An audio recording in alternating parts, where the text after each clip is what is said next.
Molecular geometry, sigma and pi bonds.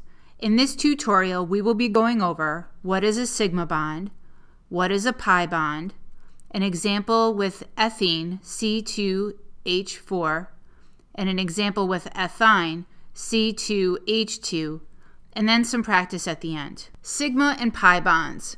Sigma bonds are covalent bonds formed by the overlap of orbitals along the inner nuclear axis, the line joining the two nuclei. So think about it from this point right here on this model to this point right here. So right across here. Or if we're looking at a hydrogen, from the center of the hydrogen atom to the center of the carbon atom. Sigma bonds are the result of the overlap of two s orbitals. That's one possibility. The overlap of two p orbitals, overlap of an s and a p orbital, overlap of a p and a hybridized orbital. We'll look at some examples of that. Overlap of an s and hybridized orbital, whether it's sp, sp2, or sp3. And we're seeing that right here. We have hydrogen, which has one s orbital, overlapping with an sp3 hybridized orbital. Or the overlap of two hybridized orbital, sp, sp2, or sp3. So an example of that is right here, where we know this carbon is sp3 hybridized, so we have two orbitals overlapping right here, making a sigma bond. Pi bonds. Pi bonds are covalent bonds formed by the overlap between two p orbitals oriented perpendicularly to the inner nuclear axis, above and below the inner nuclear axis. Pi bonds are generally weaker than sigma bonds. Sigma bonds have greater bond energy than pi bonds. The presence of pi bonds prevents the free rotation, in other words spinning, of the bond and leads to structural isomers. So here is an example of a pi bond. This structure here represents one electron in one p orbital. This structure here represents one electron in one p orbital. And I know that it looks like it's two bonds because it's above and below, but really it's representing just one bond. So we have our sigma bond in the middle, and then this whole thing right here represents one pi bond. The general takeaway of what you will learn from this tutorial is the following. Single bonds are composed of one sigma bond. So think of single and sigma. Double bonds are composed of one sigma and one pi bond. Triple bonds consist of one sigma bond and two pi bonds. So for example, in HCl, we have one sigma bond right here and no pi bonds. In diatomic oxygen, let's say this bond is our sigma bond and this bond is our pi bond. So a double bond will always have one sigma and one pi. And in a triple bond, we'll have one sigma, one pi, and another pi. So triple bonds, one sigma bond, and two pi bonds. Let's look at an example. Ethene, otherwise known as ethylene, C2H4. Each carbon atom will be sp2 hybridized. Each carbon atom will have three sp2 hybrid orbitals. Two of the three sp2 hybrid orbitals on each carbon atom will form one sigma bond to two hydrogen atoms.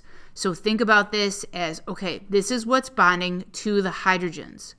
The third sp2 hybrid orbital will form a sigma bond with the other carbon atom along the inner nuclear axis. Now the fourth valence electron will remain in the unhybridized p orbital on each carbon atom. These two p orbitals, one on each carbon atom, align themselves above and below the inner nuclear axis, forming a pi bond. Let's look at a visual of this. So here's ethene. Carbon double bonded to another carbon, and you have these four single bonded hydrogen to carbon bonds. So this carbon right here is sp2 hybridized. So we can see 1, 2, 3. And it is forming a sigma bond right here. So sigma because it's a single bond, another sigma bond because it is a single bond, and then here and here. So bonds formed by sp2s overlap. Now, this bond here, this single bond along the internuclear axis, is a bond formed by an sp2-sp2 overlap. So far we have all single bonds. 1, 2, 3, 4, 5. Same here. 1, 2, 3, 4, 5. But now let's talk about this double bond. Now the double bond comes from one unhybridized p orbital here, one over here. When these two align perpendicularly to this internuclear axis, we form this pi bond. And this whole purple thing is our pi bond. It extends above and below the internuclear axis. So don't think that this is two bonds. This is one single bond, and then this whole thing here makes up the pi bond. And that represents a double bond. Let's look at another example. Now let's look at ethine, or acetylene, C2H2. Each carbon atom will be sp hybridized. Each carbon atom will have two sp hybrid orbitals.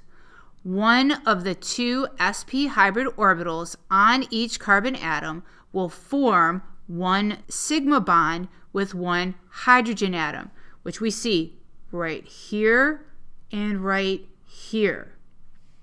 The second sp hybrid orbital will form a sigma bond with the other carbon along the internuclear axis. So right here, this is a sigma bond. The third and fourth valence electrons will remain in two unhybridized p orbitals on each carbon atom. The third valence electron on each carbon atom occupying a p orbital align themselves above and below the internuclear axis and forms a pi bond. So let's start out with this bluish looking one. So we're going to say this whole thing represents one unhybridized p orbital, and this represents one unhybridized p orbital. They align themselves perpendicularly and become a bond. So that's our third valence electron. The fourth valence electron on each carbon atom occupying a p orbital also aligns themselves perpendicularly to the internuclear axis and forms a second pi bond. The sigma bond and the two pi bonds form the triple bond between the two carbon atoms in ethine. So while this purple bluish one is one pi bond, this yellow representation represents our fourth valence electron here, fourth valence electron here. They align themselves to each other and form that second pi bond. Let's do some practice. List the number of sigma bonds and pi bonds in a single bond. Well, let's just use hydrogen. So hydrogen, hydrogen, it has a single bond. One single bond is always a sigma bond. So the correct answer here would be A, 1 sigma, 0 pi. So if you got that as your answer, right on, go you. Draw the Lewis structure for the molecule CH2CHCH3. How many sigma and pi bonds does it contain? All right, let's start with that first carbon. Carbon, two hydrogens. Do a hydrogen here and a hydrogen here. Then I'll go to my next carbon, attach it to my first. One hydrogen coming off of that, so I'll put that hydrogen up here, and then put my next carbon, attach it to that, and that has 3 hydrogens going around it. So 1, 2, 3. And then I look at this first carbon and I say to myself, does it have 4 bonds? 1, 2, 3, 4. Yes, that's good. Then I go to my central carbon. Does it have 4 bonds? 1, 2, 3. Oh, no, it doesn't. But I can't make a double bond here because that would give this carbon 5 bonds. So I must have to put that double bond in between this carbon and this carbon. Now this central carbon has 4 bonds. Then I go to this carbon. Does it have 4 bonds? 1, 2, 3, 4. Yes, it does. Okay, The next thing I'm going to do is go through and label all my sigma bonds. And remember, every single bond is a sigma bond. Okay, so I have drawn in all of my sigma bonds, but now I have this double bond. And remember, this double bond is composed of one sigma bond and one pi bond. So I have to label that this is a pi bond. And then once I have that, I say to myself, all right, let's count up the number of sigma bonds that we have. 1, 2, 3, 4, 5, 6, 7, 8. 8 sigma bonds. And how many pi bonds do we have? Well, that would be 1. So if you chose B, 8 sigma bonds and 1 pi bond, you are correct. And that's an example of how you might have to do a drawing to figure out how many sigma and pi bonds a molecule has. So what did you learn? We answered the question, what is a sigma bond?